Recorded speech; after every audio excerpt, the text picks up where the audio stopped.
a major evacuation. You can see what happens when power systems are affected by fire or by breakdowns in the hydroelectric system, which we may be experiencing because the system is still not up to snuff. So there are a few buildings in town that are town facilities that might really use battery backup systems. Obviously, one of them might be, and this is probably it wouldn't be a very large battery system, but probably more the residential size battery would be the fire hall, to guarantee your communications, to guarantee that in any circumstance, the fire hall, which is kind of the center of your response, would be intact in terms of energy. And so that kind of system would probably be not more than $20,000 to install something like that.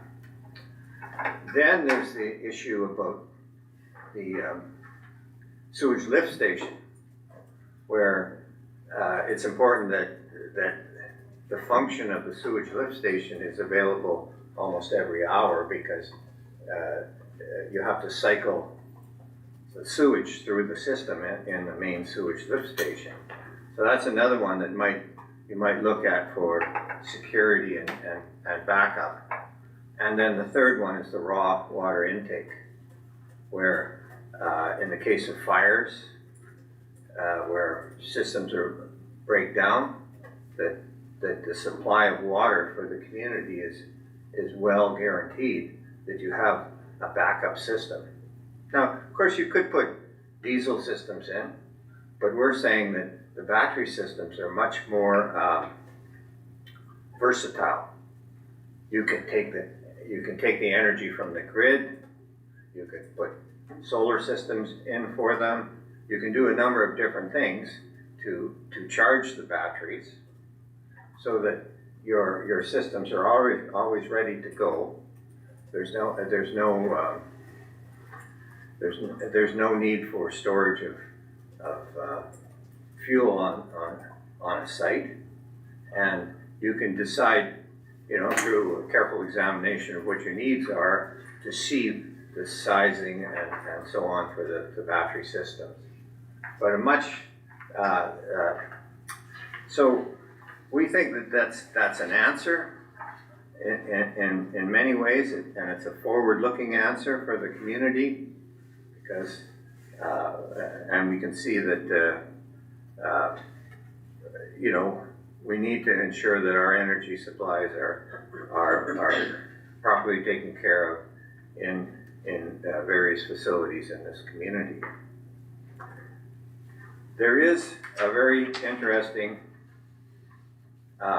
territorial grant program for this sort of thing, for green. This program helps fund projects that reduce or replace fossil fuel use and lower greenhouse gas emissions in the Northwest Territories. The thing about this program is not good for anyone unless you spend $100,000. So it's a municipality-driven or band-driven opportunity. You could, I suppose, and they will cover up to 75% of the cost of any of the installations that you do under this program.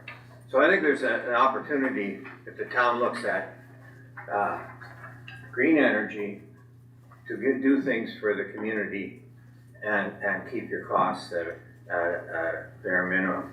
To put a system in, whether it's a diesel system or a battery system, on the sewage lift station where there's a 30 kilowatt pump, and it's a hard start pump. We checked into this. You're going to need a big inverter. You don't need as much batteries as you need a big inverter that can handle that kind of load to fire the system. So that system probably would run between $50,000 and $80,000. And the third system at the the raw water intake, which we really haven't had a chance to examine it for, but it also has fairly significant pumps that would require, you know, a fairly large inverter, and probably somewhat similar in terms of not as much battery, but inverter as being the largest component there. And so we think there's an opportunity here for the town. You can go to contract, you can do whatever you want. We're just a battery systems supplier. But that, you know, if something like that was taken on, we would be very interested in pursuing it. But it would also be open to the, of course, as everything in the town is, to contract bidding. To the chair, if we're closing, if we add in the mayor's question and hold back the time, if we could move into the questions from council. Sure. Thank you, Jack and Dennis. Questions? Councilor Garrett. Yeah, I don't know a whole heck of a lot about it, so thank you for appearing here tonight. But what would the lifespan of those batteries be, and what would the disposal be when they're at end of life? Well, generally the lithium iron phosphate battery would have about 4,000 cycles. Depends how much you cycle it. You know, like how many times you run it down and run it up again, but 4,000 is kind of a rough number, so you're talking, depending on use. I mean, in some places you're not going to use it that much. It's a security issue. You could start to use it in different ways if you were providing your own energy. If you put solar panels on it, which most of these are quite capable of just simply installing solar with it, then you might want to cycle it more often to take advantage of the energy that you are producing yourself. So it would depend on use. Could be, you know, if not a heavy use, it could just go on for a very, very long period of time. 20 years. What about the disposal? Well, they're all recyclable. Lithium is a valuable recyclable product, so I mean that's going to, you know, there's so many batteries in the world now that recycling systems are very well set up to deal with them. Thank you. Councilor Cox. Thanks. Thanks for bringing us to it. I actually emailed the acting SAO the same grant information a while back, but I don't know that it made it across everybody's desk. Certainly interesting technologies, and I know I just bought a little solar backup myself for my own house, but yeah, certainly, hopefully we can find an application for something in some of our buildings as we renovate and upgrade. Councilors on the screen? Nothing. Councilor Kirschak. And again, not after exact figures, but is there a difference in cost, whether it's a renovation or a new build? Like if you're building something new, or if you were retrofitting an existing thing, is there much of a difference or no? Not really, because these units come complete, and you just simply install them. If say in you know the fire hall, that would be 2 wires. One wire into your main breaker, the other wire that connects to the battery system out of the inverter. It's actually quite simple. And these systems are all designed to take care of themselves. That's a key element, and the technology has moved so far so fast. It's really quite amazing. I'll give you an example. A building I built 6 years ago, I put in a system myself that takes care of things in the building, you know, takes care of the energy battery.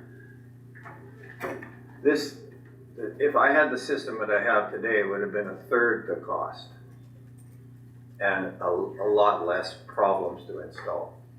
and no problems to run. I mean, that's how over the 6 or 7 years, things have gotten so much better. That's one of the good things about having been in this business for so long. We haven't been in the front row of how things have been happening, but we've sort of been in the arena, and we're experiencing globally probably the biggest and fastest energy transition that the world has ever seen. We're in the middle of it right now. The adoption of solar and wind and renewable energies globally is in the exponential growth phase, and we can't really tell you where it's going to stop, but we have seen it go from being very expensive niche market to being the cheapest form of energy on the market by far. And we're seeing things like in Ontario last month, they had a competition for additional capacity in their system, and there were 3 projects. Batteries won all 3 of them by a landslide, and they're now on track to add another 350 megawatts of battery storage to battery storage capacity in Ontario now that is 3,500 megawatts. So batteries are becoming a big deal, and they're following the same trajectory, the same path as solar panels did. They're increasing exponentially, doubling every 2 or 3 years in their installation, and every time they double, price drops about 20%, 25%. So, and we're still in that phase. They're still doubling. If we double a couple of more times, we'll have enough solar capacity to pretty much generate the world's supply. And what isn't immediately being used is being stored in batteries so that it can be called back to be used when the sun's not shining. That's the energy revolution that we're in the middle of right now. And we don't see it too much in Canada because we're not among the leading nations. We're sort of dragging our feet because we're a big oil and gas exporter. We'll be that way for a while probably. But the rest of the world's moving fast, and the prices are dropping. I'll pass around a couple of figures here, just to illustrate what I'm talking about. So the other thing to keep in mind is that remote communities in Canada are all interested in cutting their diesel use, and the Pembina Institute has been working with remote communities in all parts of Canada since 2016. So in the last 10 years, these clean energy projects have reduced diesel by 142 million liters a year, and they've increased by 20 times. There's 20 times as many clean energy projects now as there were 10 years ago. And most of these projects are led by Indigenous proponents and are owned by Indigenous equity ownership, including those ones in Ontario, the big ones that I just mentioned, better than 50%. So it's an opportunity for Indigenous businesses to get involved in an energy transition that's taken over the world, and will be in the growth phase for probably another decade at least, maybe longer. So I guess the bottom line for the town is you're not alone in this problem, and there's other people that are breaking trail and doing things and are having success. And we're here to help you guys make a connection to the industry that's establishing and growing and doing things all over Canada and in the Northwest Territories. So we're connected to them, and we can help identify projects, and we can help bridge the communications between the clients and the provider. They have all the engineers and all the planning people. They just need, they need people like us to identify projects and be a bridge to the communities. That's what we hope to do. Mayor Ferguson. Thanks. I really think this was a great presentation and it comes at the right time for us because you guys know our buildings are all aging. We're talking about retrofits and are we gonna build new? Are we gonna renovate? What does that look like for us? This is the perfect time to have these kind of conversations. And we're talking about what are we gonna put into our fire hall or what are we doing at the lift station? This is exactly the kind of thinking that we need for here. And I think we'll include it in all of our conversations going forward, like how are we incorporating this kind of knowledge into that? And I'm glad you guys are in the community to help We're us. happy to work on a project-specific basis and establish communication between our company and whoever you want us to talk to. Awesome. Yeah, we could certainly do any kind of preparatory work that you want on any project, energy project. We're capable of that in many communities in the north. I'll leave this grant application with the SAO because it is a good one. Like in that, it's available. Awesome. Thank you very much. Thank you guys. Thank you.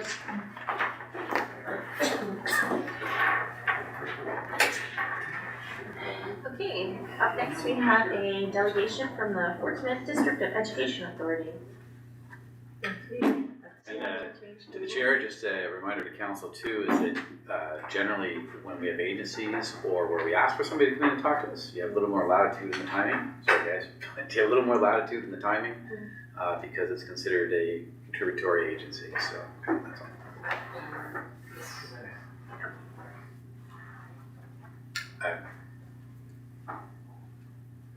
Okay, so I was asked to, I think there was questions or something for the DEA. I don't know if it was, Mr. Bates, did you have any questions? Councilor Day? Can't hear you right now.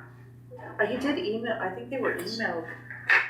To the chair, Councilor Day did email his questions in, but he's online. If we can get unmuted, looks like you're muted. Can you guys hear me? Yeah.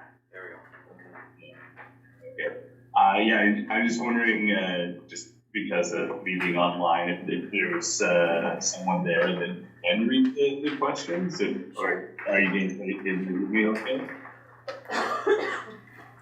Unless anybody else wants to, Your Worship. Thank you, Mayor, for this. Awesome. Okay. All right, so do you just want like a question answer kind of thing instead of, is that what you want to do? Okay.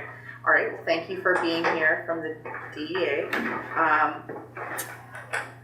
All just 1 through 6. So given the large uptake in numbers this year of 1 JK and 7K, was there any information put out to parents to gauge the interest for next year? And if so, what did that look like and how was it communicated with parents? Was core French teachers asked to assess students to make recommendations to parents and students that would be a good fit for the program?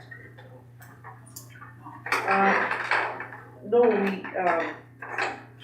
we made the decision to cut French immersion because of the cuts from Jordan's principal.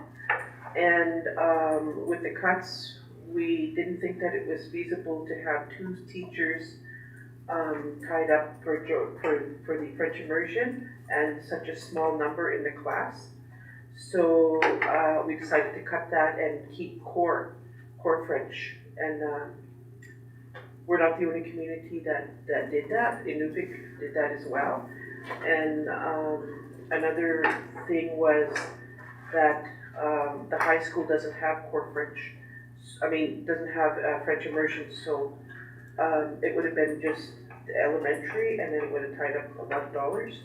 And so we kept it core French, and then the question about, what was it about the core French?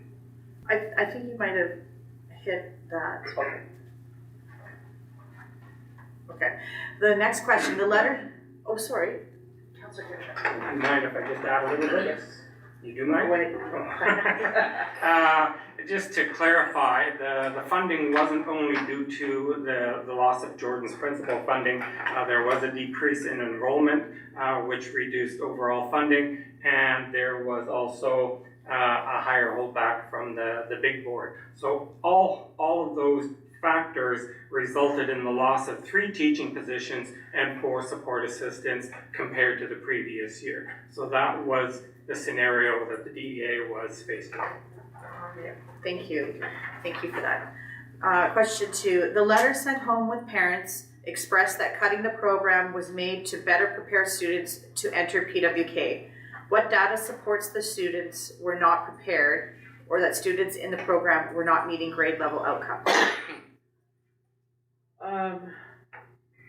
To better support them at the high school? Well, because there's no French immersion at the high school.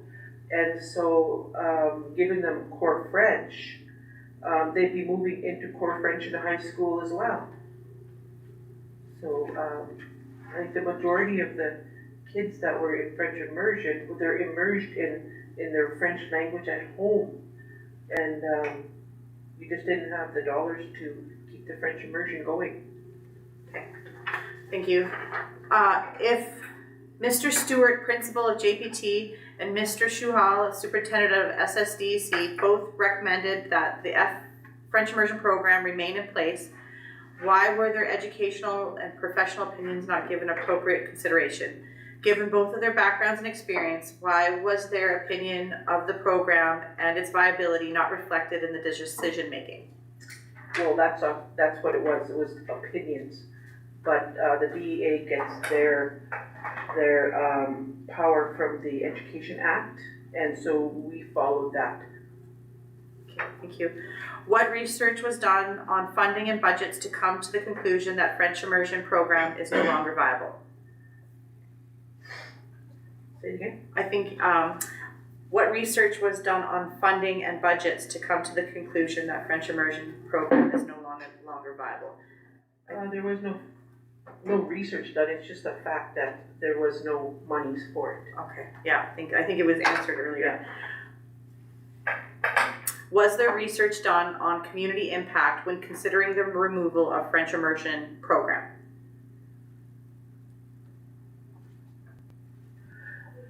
Pardon? Sorry, okay.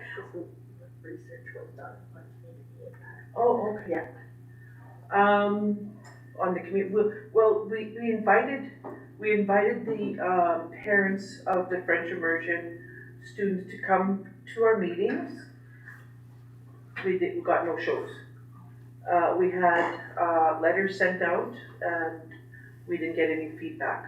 So, I mean, we had a long discussion on it, and with the funding cuts and everything, we had to make that decision. Thank you. What alternatives are being looked at to replace French immersion program? We put in the core French, so they're not totally not getting French. They have core French, just like the Cree class and the Chipline class. We have a French class. All right, those are the 6 questions that came from Cat Public. And if anybody has any other questions or concerns, you know, our DEA meetings are open to the public to come and listen, and then we also have question periods, so, you know, but nobody's taken up on that. Councillor Brady. So, yeah, sorry, I'm gonna jump in. I apologize if there's wind sound from the microphone. So those are questions that were forwarded to me, mostly just because I brought it up, and so other parents had been approaching me because I don't know why, right? But they're feeling like the DA is either unresponsive or, you know, the responses have not been appropriate. I don't want to put too much into that, but I've heard from some people that they're not getting responses back from questions. Not everybody can make a meeting. The same thing we have here in council. We have people coming to speak to us, right? So there is that. One of the things that I recognize that this is coming from, I need to deal with some pretty big cuts. One of the things when we did have a meeting with SSC in the past, they showed us that there is specific funding that was provided for the pension enrichment program that JBT received because they pension enrichment program. So one of the questions I had there was, now that you're cutting this program, will this not mean that there's more cuts to the funding for JBT? Okay, I'll let Al take this one. When French immersion was first introduced, there was specific French immersion funding for the lead teacher. So as the kids grew up and passed their way through JBT and up to the high school, you got funding. I think it was for 3/4 of a teacher for that lead year. Once the program was complete and it had fleshed out, you just got your basic French funding. Every school gets federal French funding, and that helps fund the core French programs. So yes, there was specific French immersion funding in the past, but for the lead teacher only. The schools still get their generic French language funding.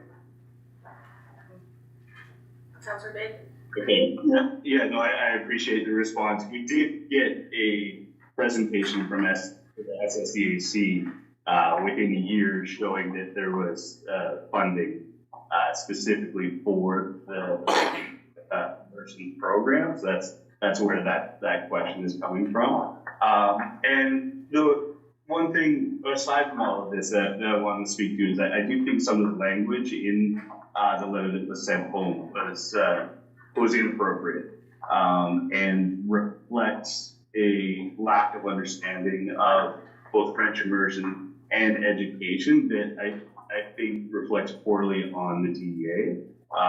In particular, as we've heard here tonight, saying that there's no French immersion in high school impacts kids negatively, I think is just outright false and insulting that it's suggested.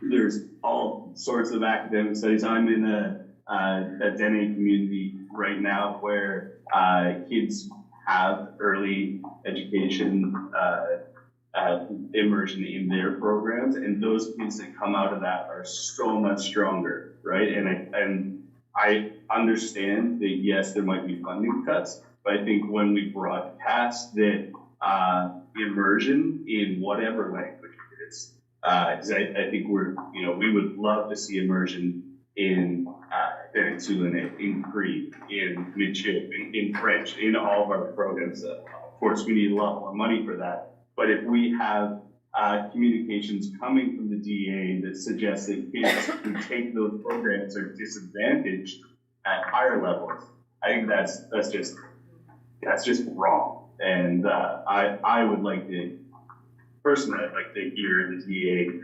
acknowledge that they shouldn't have written that they don't mean that.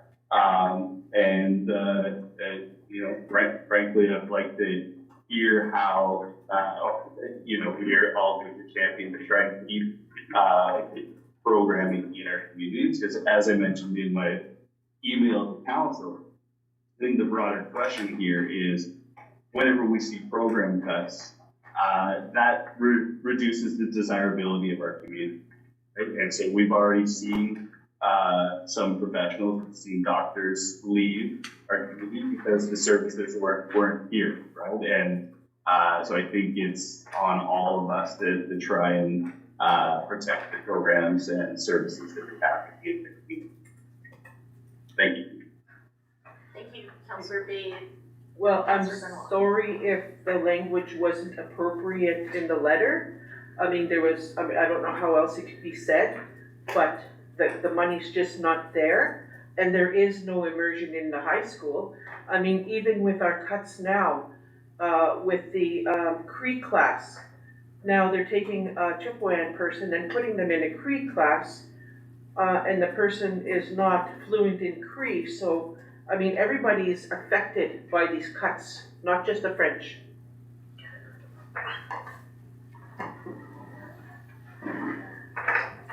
Counselor Tucky.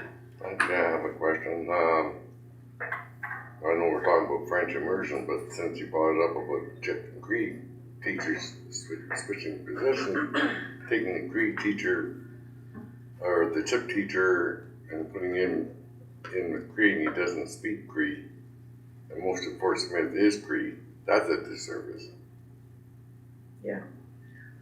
And it's all because of the cutting, like, you know, they don't have the money to bring in more teachers, so they're moving teachers around. So it's basically the Cree teacher we have right now. What happens to that Cree teacher? She's going into a regular classroom. I think they're moving the wrong person. Like I said, most of the population here in Fort Smith, the indigenous population is Cree. Why don't we keep the Cree teacher? That's a mistake. Point of order. Chair. Point of order, I think we've strayed into the weeds. This was asked to be a presentation, the chair of the DEA came and presented, and now people are grinding individual axes, I have to admit. It was a tough decision. I was there for the meeting before the decision was made, but I support the decision. When you're looking at classes of 7 kids versus classes of 24 to 26 in the regular stream, without any student support assistance, who are we actually giving the disservice to? We need to look at all of the community, not just a very specific subset. Madam Chair, to that point, we have outlined that it's a delegation and that it's a presentation followed up by questions from council, not a debate. Last comment? Thanks. Yeah, just to echo Adam's concerns. I've had 2 kids go through French immersion and be very successful in part due to it. I guess my question would be more, I've heard some stuff, and I just wonder if you guys have looked at the liability of cutting French immersion. My understanding is, you know, you have schools like École Boreale, Yeah. the one in You remember? Hay River, where there is some legal onus to provide French, and so my understanding is there's potential for a challenge to that, in which case the EC could lose a bunch more funding in order for them to have their own separate French school. So have you guys looked at the liabilities of that? Counselor Benoit. Well, we've discussed it, but the decision had to be made, and we made it. I think this discussion probably warrants some more, but you know, maybe the next DEA meeting can be shared through our email for all interested parties to attend, where you can hash it out in a more specific arena if you really want to get into it. Thank you. You're welcome. Good. Thank you for presenting.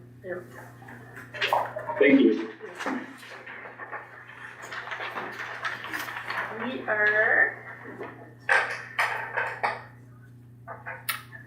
moving to nothing under business arising from the minutes. I don't think we even moved the minutes yet, we didn't go through delegations. Okay. Delegations came before me. Okay, then we are going to approval of minutes. Can I have someone approve the meeting minutes of the regular meeting of council June 2nd, 2026? Councilor Tucky.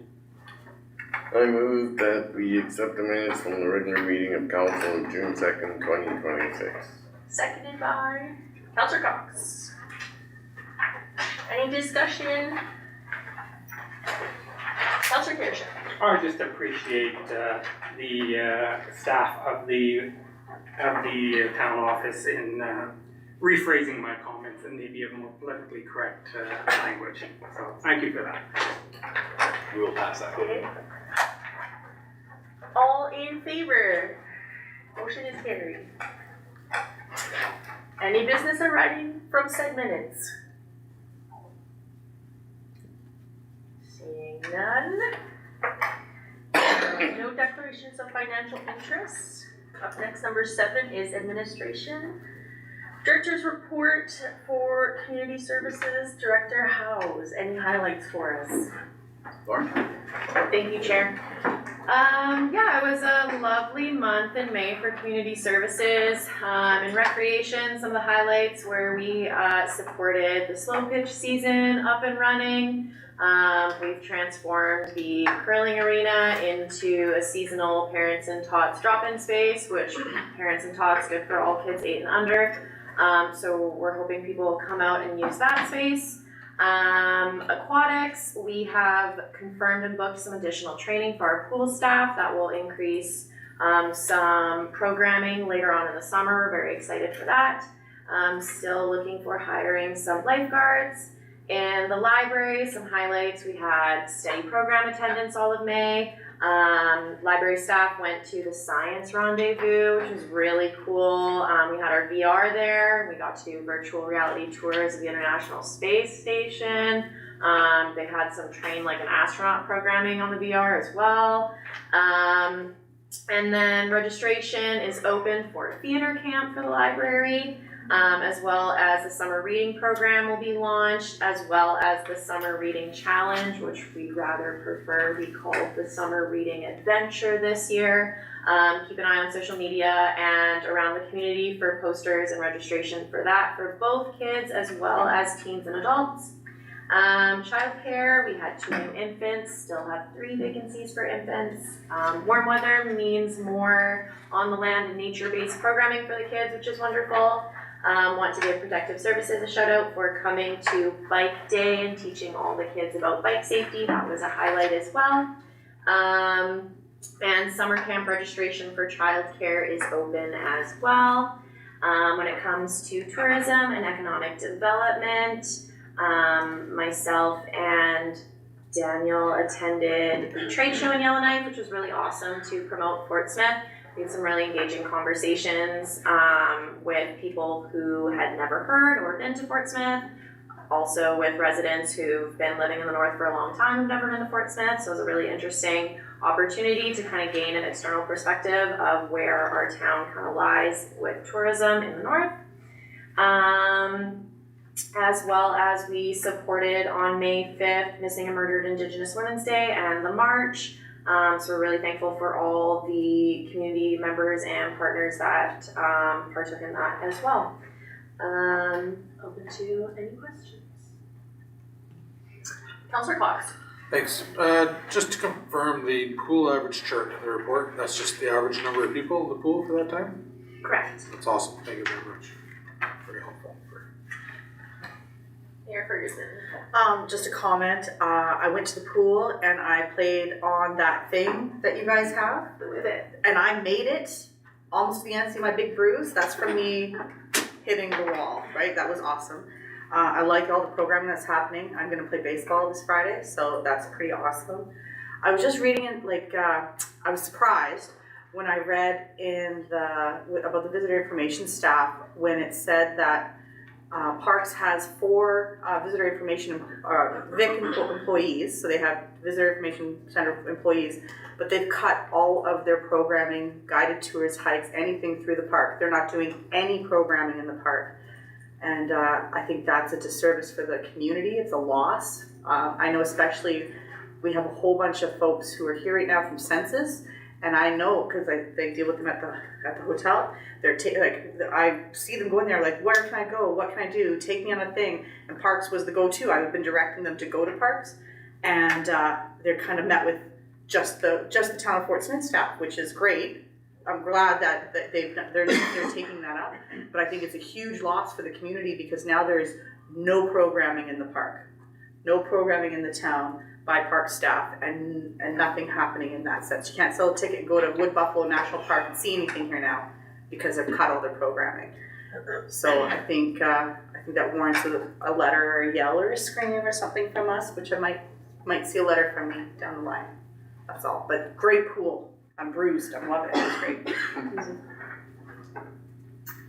Councillor Kirschner? Yeah, just thank you very much. I know in your verbal report, you referred to it as the Murdered and Missing Indigenous Women and Girls Day, but in your report, it actually says Red Dress Day. So just a suggestion that maybe in the future going forward, that you use the proper terminology for that. I do apologize for that, based on No, just learning. research we've done, that's what it had been referred to by other communities as well, so we were just, but for sure going forward, we will do so.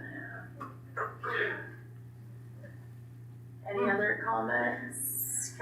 Mayor Ferguson? Just on, because, you know, on one of our capital projects at the rec center is our backup generator, and we just heard from folks tonight on the delegation, just wondering if there's any way that, I think we need that this is what we need for what our services, but is there any way to back up the backup, or is there any way to, is that could be a support for that, or what does that systems look like, right? Because I know during wildfires, as soon as there was no power and you ran out of diesel and the power corp wasn't generating, the generators weren't running, that it didn't matter. You couldn't do anything without power. So a battery backup for all of our things is a great idea. Director? Definitely something we're going to be exploring after the delegation tonight and doing some research. Deputy Mayor, was that your hand up? There you were. Yes, it was. Just to follow up on the mayor's comment about Parks Canada, I've got a call into the SCO. We're going to chat later this week, I think. And I was going to use some of my old contacts to try and speak with them directly to see if we can help figure out what's going on there. So just so you know, I will be following up personally as deputy mayor with the park to see what I can find out for us. Thank you. Thank you. Chair, it seems like Lauren's got a little bit more to add. For further clarification to the Parks Canada point, yeah, they are still, of course, managing the campgrounds and Kettle Point rental cabin. They are continuing to work with us to contribute to community events such as Canada Day and such, helping with school trips, working with BI, but it's correct that they're not just facilitating programming on their own. Yep. Okay. We have an excellent representative of PCA here in the gallery right now, but I don't know if it's a great time for Well, questions usually happen after. questions later. What was his, what's this before? I was just watching the live stream, and I was just here to say, please email Anna Cox, anna.cox@pc.gc.ca Okay. for all of these great concerns. Oh, you just heard us and came to tell us this right now? Yep. You ran it, thank you. Yeah, I no, appreciate that. I was watching the live stream, and I agree with all of your concerns. Okay, thank you. Okay, any further comments from council regarding the community services report? Good job, team. You guys are amazing, always. Okay, we have a briefing note, request for support Stone Point development. May I have someone move, please?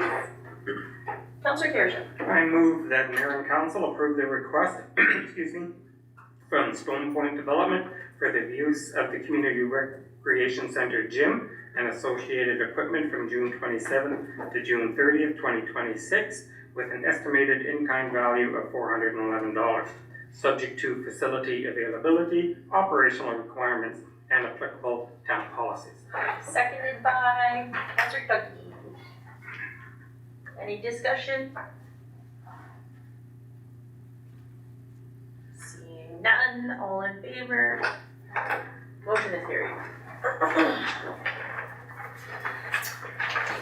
Okay, we have Municipal Services Director's Report, Director Grenier. Yeah, so just in addition to my report that you guys all received, there's that the landfill cover has been completed. So we're done on all our landfill activities following the spring cleanup and the garbage collection. With that program, now we'll be moving more into sewer flushing, road maintenance and the like, because that during that time is very high taxing on that department. The garbage collection service is continuing. We're in our 4th week now. There's some good data coming in with complaints, concerns, comments, and the like.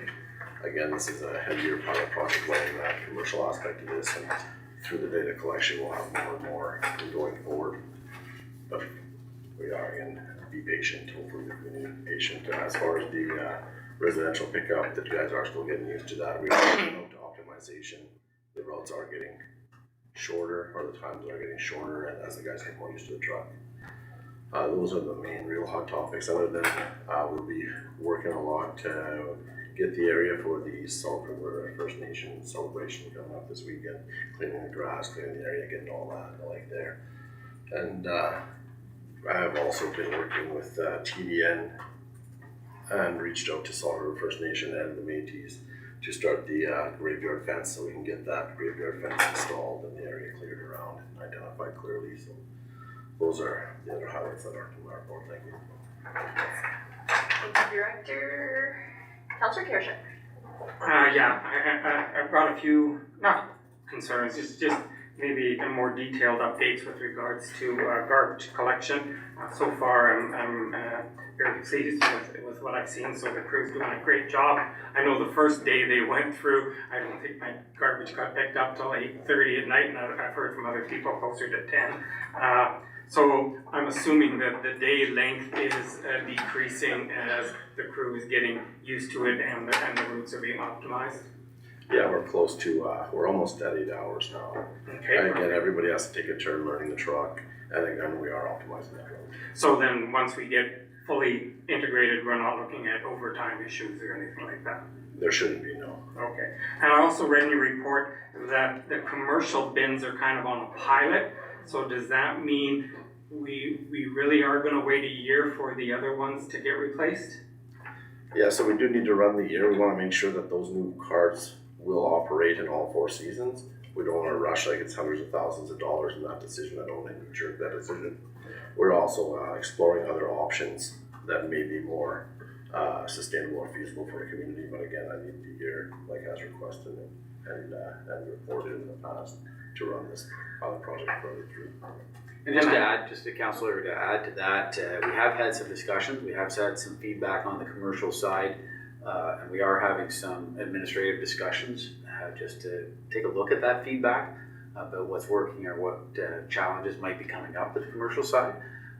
So we are addressing some of those concerns, having discussions, and we'll see where we go with possibly some tweaking.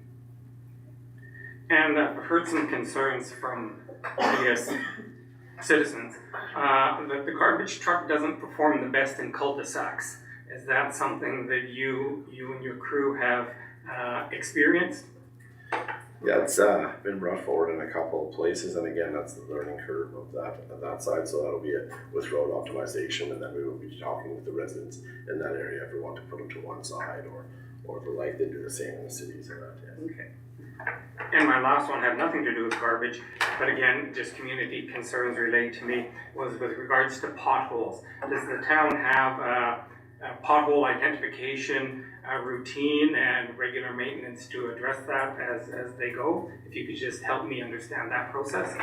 Yeah, so we have a camera that's actually put on our garbage truck, funny enough, because the garbage truck cruises all the roads, and then that gets digitally reported with flames to Public Works. Public Works puts them all together, and then they just go out and handle the road. And again, our resources were all at the landfill, and that. So yes, we do have that. We pay for it. It's called City Rover, and we do have pothole identification. So the rest of the season, as we have our resources freed from other main duties.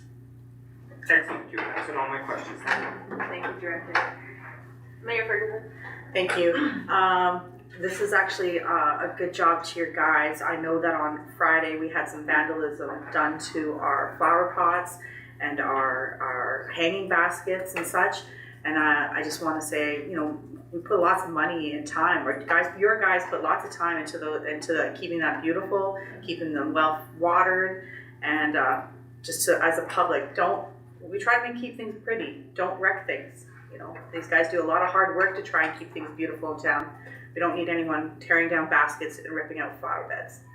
You guys did a great job of cleaning it up, by the way. Director. Yeah, I also want to say thank you to Diane Seals and Christine. I don't remember. Sorry? Kaiser, as the same way some of the community members thought to take it upon themselves to vandalize our stuff and make a mess.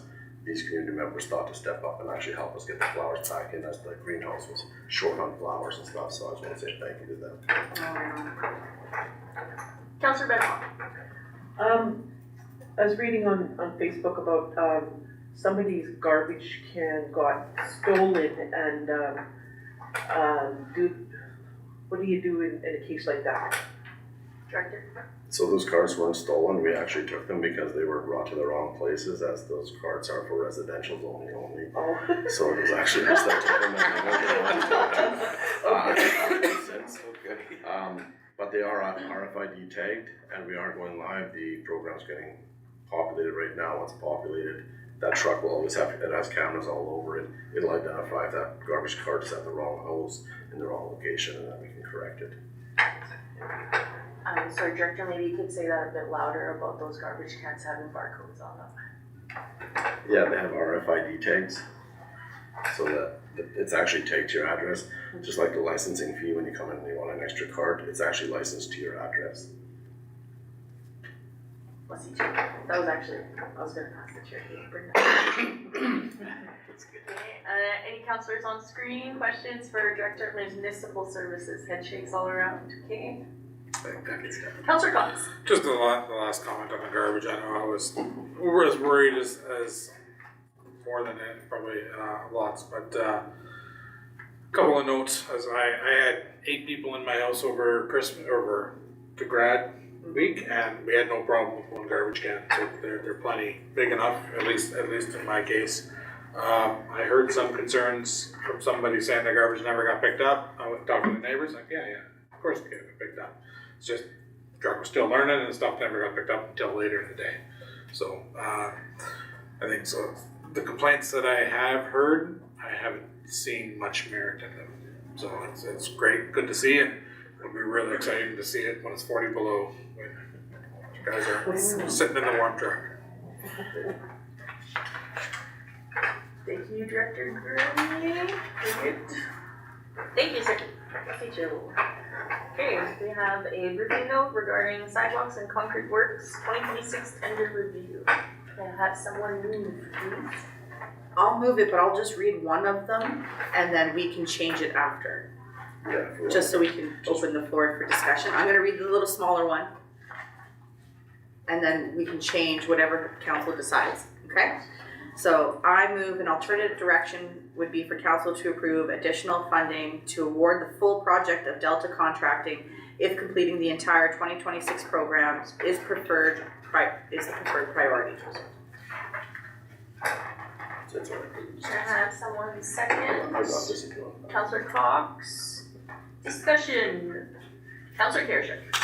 I'm just trying to, and perhaps getting it on the record. We had originally. Yeah. Okay, we had originally budgeted, my understanding was $400,000, and the lowest budget came in at 1.3.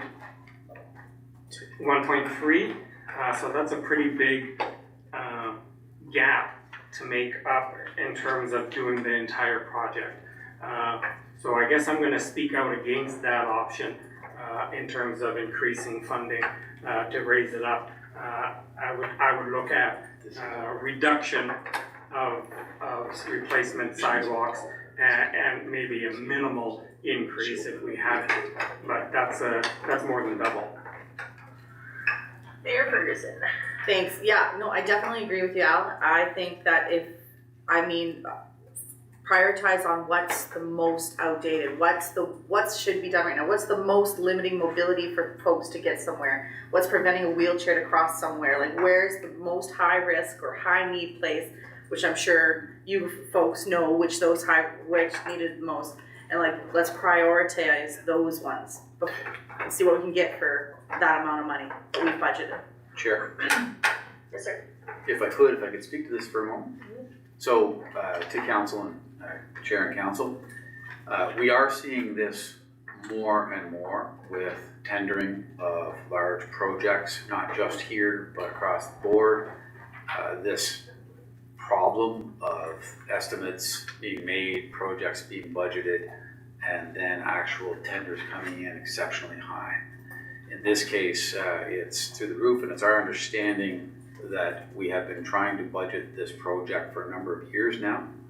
And each year it gets delayed, the budget has stayed the same as project costs have gone up and up and up.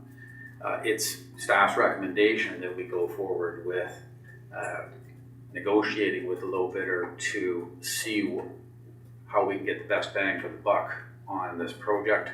If we can come up with targeting identified highest priorities and getting at least parts of this project done this year or as close as we can to this year, considering that the construction season is quickly fading. So the recommendation from staff is the larger recommendation that's on the table, recognizing the way we proceeded, just so you're aware of it. And is there anything else you wanted to add to that? Andrew? Yeah, no, just that when this tender went out, it was drawn up in pieces so that we have actual amounts to certain sections and stuff. And negotiating with that lowest bidder could get us the prioritize the areas finished, i.e. the brakes, because the brakes are all over Raton, right? And there's a retaining wall that's a concern. But I'm not going to speak to what the priorities are, but that I believe is the right decision this time, so we can actually get. Otherwise, the project's just going to keep climbing, growing in scope, and nothing's going to be. And just to finish that off, to council, you're going to see in the future some different approaches to how we get.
Negotiation with the contractor would be, what can we do with the budgeted amount to hit the highest priorities?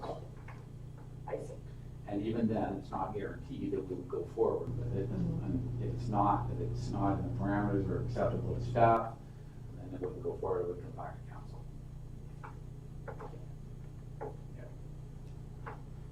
Thank you, Councilor. Is that the official Tara move? I see the deputy mayor was shaking his head, but now he's disappeared, so. Mayor Ferguson. I'd like to amend my motion. I want to amend my motion that council authorize the administration to negotiate a reduced scope with Delta Contracting as the lowest compliant bidder and return to council with the proposed award amount and list priority project components that can be completed within the approved budget. This option maintains momentum on the 2026 construction season while responding to the budget constraints identified in the tender review. Councilor Fox, are you happy with that amendment? Okay, councilors on the screen. Thumbs up, thumbs up. Okay, any further discussions? Seeing none, all in favor? Motion is passed.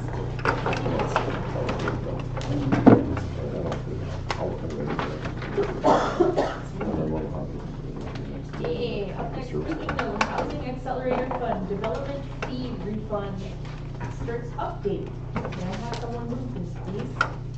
Mayor? Well, if this is just information, there's no motion, so it's just for our information. It's followed by a motion, the table motion. Oh, what was, it was for us to change it. So how do I, So there was a motion on the table at the last meeting. It was tabled subject to further information coming forward, and I've now provided a briefing note with further information. So there's two ways. You can either accept that briefing note as further information and then deal with the tabled motion, or alternatively, it's simply information. I think the best way and the suggested way from the executive secretary was that put it on the floor and accept it as information. A motion to accept as information. Okay. Well, we don't need to make a motion of that, we just accept it. It's like a briefing note, it's just like information. It is. So, but I think we should open up that, what was tabled, the motion. Okay, so 26-142. Yeah. Move to that. Yeah, I move that council direct administration to discontinue the use of the Housing Accelerator Fund funding for the development permit fees waivers that are not directly related to creation of new housing units. Counselor Cox, seconded. Discussion. Yeah. Counselor Cox. Thanks. Yeah, I questioned this when it was originally developed and it never did sit right with me, so I'm glad to see this changing.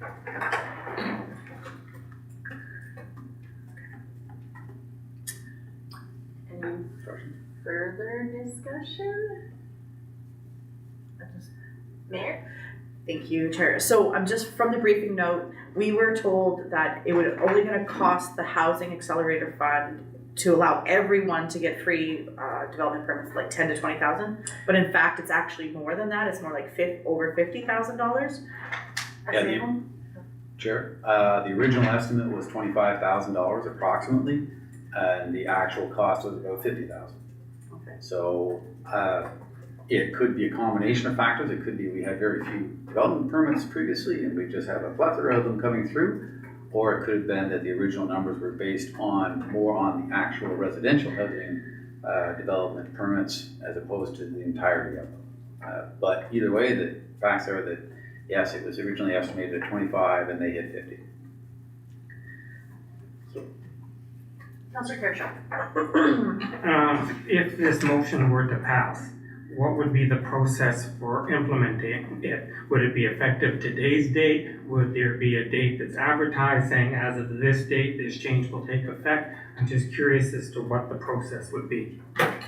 If approved, Chair, if approved, it would be any further approvals of development permits. Residential would be covered, non-residential would not be. From today's date. From this point on, Okay. any under consideration. Okay. So if it's already been approved, it's under the old route. If it is yet to be approved, it would be under this format going forward. Counselor Kershaw. Yeah, so if it's approved, I can understand that because it's done. But under consideration, do we have development permits in the pipeline that have not yet been approved, but that would be affected by this decision? Yes, we do. And the example would be an institutional one that was actually one of the applications that drew our attention to this, which I think the institutional permit is in the $17,000 range itself.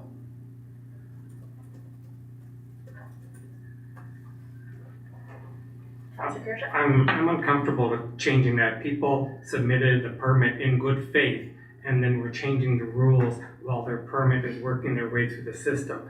I could live with saying, okay, as of this date, 2 weeks from now, or whatever, or any new ones coming in would be subject to the new rules. But ones in the pipeline, I think that's, I don't think that's operating in good faith. That's just my opinion. Counselor Cox. Thanks. I think just non-residential developments have probably been in the works for multiple years. These aren't things that, right, bureaucracy moves slowly, so this stuff has been in the works since, in my opinion. These things would have been planned and certainly budgeted for long before the half funding became a thing. We just saw, right, we just talked about a tender that was 3 times more. So the permit fees are a small portion of a building cost. Whereas cost overruns, right, these routinely can run double and people paying it don't blink an eye. So I think it is a fairly small amount, and I don't think it's going to make or break any developments. And like I said, every $20,000, right, this one project, that is another half funding house. That's another home that can be built with that funding. So I think it's a good idea to move it sooner than later. Mayor Ferguson. Thanks. Just to kind of add on that, I don't think that my impression of how we've delivered this program is not that institutions or commercial or something like that would be expecting their business development fees waived or their building permit fees waived. If I was building a new house and as a contractor, sure, because it's a house. But if I was building a farm or a jail or a building or a school, I would not have that assumption that the accelerated program that we have here, the housing accelerated program, would cover my building. That's not how we kind of delivered this. It's not how we promoted it. It's not how we sold it. It's not how we talk about it. So I don't think that it would have the negative, not in good faith impact that you might think. I don't think so. Councilors online? No comments. Okay, any further discussion? Okay, seeing none, so. All in favor? Okay, all against? Councilor Kirschak. Motion is carried.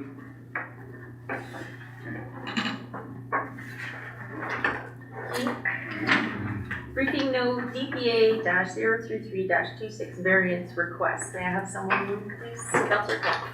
I'll move the council approve the variance request associated with the development permit application DPA 033-26, permitting the proposed greenhouse at 97 Conabera Crescent to be located approximately 1 meter from the existing portable storage building, notwithstanding the 3 meter minimum building separation requirement of the zoning bylaw.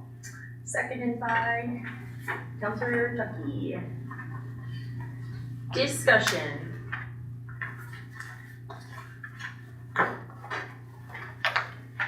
Seeing none, all in favor? Motion is carried.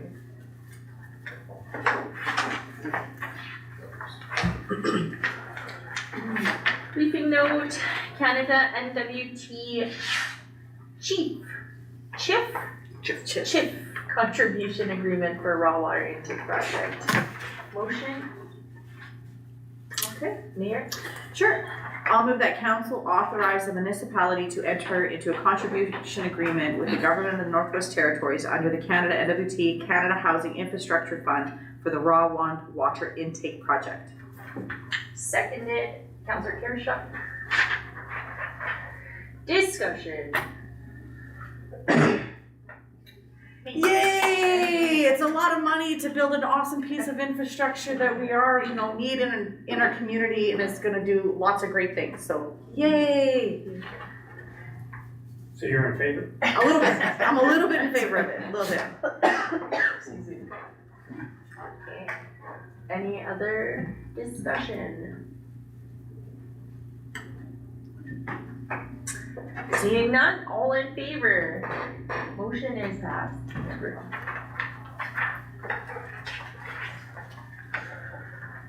Okay, council business, item number 8. We have appointments of advisory boards, expression of interest, community services advisory board. Motion. Sure. I'll move that Jerry Miltenberger be appointed to the Community Services Advisory Board for a 2-year term ending June 16th, 2028. Seconded. Councilor Jones. Oh, me. Sorry fellas on the screen. It's just a tiny bit of delay. Okay. All in favor?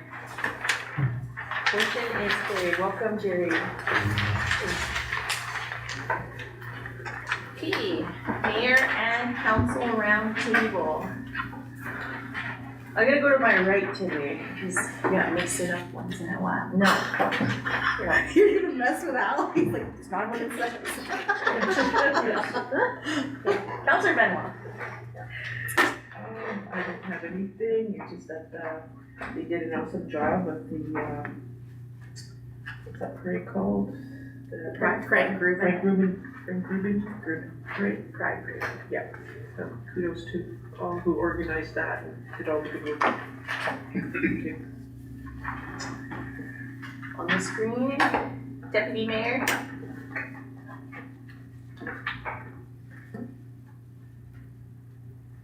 There we go, can you hear me now? Yeah. I've been fighting bandwidth here, so I turned the mic off to try and keep the bandwidth down. Yes, I did attend the conference in Edmonton 2 weeks ago now. I'm working on a written report that I will hopefully have for you early next month. It was an amazing experience. I talked to Dana last week. Met a lot of people from across the country, learned a lot about how small town politics works, structures. Al, you would have loved it, meeting different mayors and how they do their meetings. I think you had a lot of fun. So anyways, I'll have a report hopefully in the next week. Just getting back, we went on a bit of a family vacation afterwards, and we're gonna be at home in Fort Smith tomorrow. Thank you, Deputy Mayor. Counselor Bays. Yeah, thank you. I wanted to say thank you to both of the delegations that came in today. I think I appreciate the engagement that we get from those sorts of conversations. And then, I wanted to echo the kudos for the Frank Rubin Pride Festival. It was really well done, and it's nice to see, it brought people in from outside the community, right? And so it's quite a fun event, well put together, and I'd like to see it happen for many more years. So, thank you. Thank you, Counselor Bays. Counselor Cox. Thanks, not much new for me, in terms of meetings. That's it, nothing for me. Thank you. Counselor Tucky. Thank you. Yes, I would just like to say, yes, the Pride festivities went very well. Were very well attended. Good to see that. And I'm looking forward to the June 21st Aboriginal Indigenous Days. And I'm sure that will go off very well. And that's about all. Thank you, Counselor Tucky. Mayor Ferguson. Thank you, Chair. The Human Resources Committee met. We've screened in, we've interviewed, and we're just waiting on that process for the Director of Corporate Services, so we're pretty happy with that, how that went. I also wanted to give my thanks and gratitude to the organizers of the Frank Rubin Pride Festival. It was really well and well attended, well organized, and I know lots of people went out and enjoyed and probably brought a lot of people out that might not normally come out in those kind of social settings, so I think that was really great. The leaders for TLC, we've been pretty busy. This National Indigenous Peoples Day on June 21st on Sunday at 12:30, leadership is going to meet in front of the museum. The intent is to sign an agreement in principle, meaning we're going to work together with respect to the museum. Now we've sent everything to legal nut, and then it's going to come back to us because I can't sign anything without all of your guys' permission. So this is the idea, is that we're going to still, the agreement in principle is that we'll still continue the process to work together on the museum as a leadership partnership. And then once I guess we get all that information back from legal and they tell me what that looks like, I'll present to you guys on what that might look like going forward, so I can get your guys' direction on that. Also come out for all the events that are happening for National Indigenous Peoples Day. There's lots going on, both June 20th, 21st. I'm really excited for the bannock making that Métis hosting again at 12 o'clock, because I want to eat some great bannock, right? So, and also this weekend, the St. John's Anglican Church, they hosted 90 years of service here, and it was a pretty big event. They brought people in from out of the community. They hosted there was a car show, a silent auction, a dinner, a get together. So I hope, wish them all the best for maybe many more years of service. That's it. Thank you, Mayor. Councilor Kershaw. Now, I can say now. Okay, thank you. Along with the mayor, I was also on the HR committee, so I won't speak to that. But I've been newly installed on the bylaw committee, and I'm happy to report that there is movement on the animal control bylaw. It's almost final draft form is going out for community consultation to the appropriate groups. So that process, although glacial at times, is moving forward. So kudos to that. I was at PWK this afternoon for their awards ceremony, and it was really great to see the number of students being recognized. And one number that really jumped out at me was 30 students on the honor roll, and that did not count the 8 grad students who were recognized as being on the honor roll 2 weeks ago. So that was 38 students achieving that academic milestone. I thought was really good for a small community and a smallish high school. And similarly, good news, last meeting I kind of went on a little rant about MACA taking away some of the funding for the volleyball tournament. It's not official, but I hear through fairly reliable sources that alternative funding, so not the original pot, but alternative funding has been secured for the Laurie Hobart tournament and the Scott McMadam badminton tournament. So sometimes government does come through and work in our favor. So kudos to everyone involved. Thank you, Madam Chair. Thank you, Your Worship.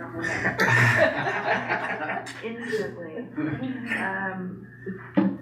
I do want to recognize the Fort Smith Pride community for organizing another successful and inclusive event. I think it was really well attended and lots of smiles happening for sure. The animal shelter, we are moving into the summer season, so if you got some kids who are bored, please sign them up for some volunteering there. The dogs are really cute. Sometimes we get cats. You just gotta love up on them and let them out to pee and poop. It's not a big request, but you know, just a little bit of time will really share the workload. Thrift store this weekend, we are accepting donations. Miss Maureen again kindly requests that they are washed and folded and free of pet hair if possible. The food bank received a large donation of fresh vegetables that came from Brent Hall and Salt River First Nation. So big shout out to those folks and the food bank volunteers as well. They're so quiet and unassuming, but it's a really important service within the community, and they don't really ask for much, so just recognition and thank you to them. And then this one is for 2 young women who have been really showing leadership, community spirit, and just stepping up into positions that maybe they weren't, or they would say that they weren't ready for, but I do want to recognize young Jessie McDonald and Peyton Shea of JBT.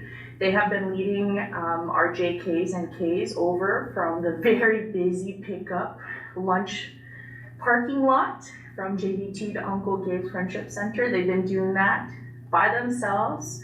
The 2 of them, 8 to 10 young people every day, Monday to Friday, since January.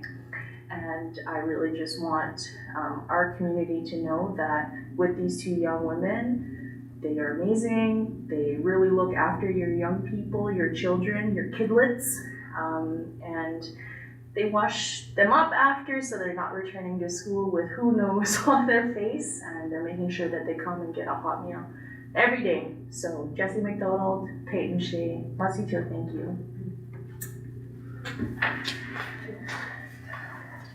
Okay. Our next meeting of council will be July 7th at 7 p.m. chaired by Councillor Karashuk. The next meeting of Community and Municipal Services will be July 17th, 2026 at 7 p.m. which is it July 17th? Yeah, that's a Friday. So You mean July 14th, yeah. Cause that's also TDN's Treaty Day and Yeah, Whooping Crane Festival. yeah, okay.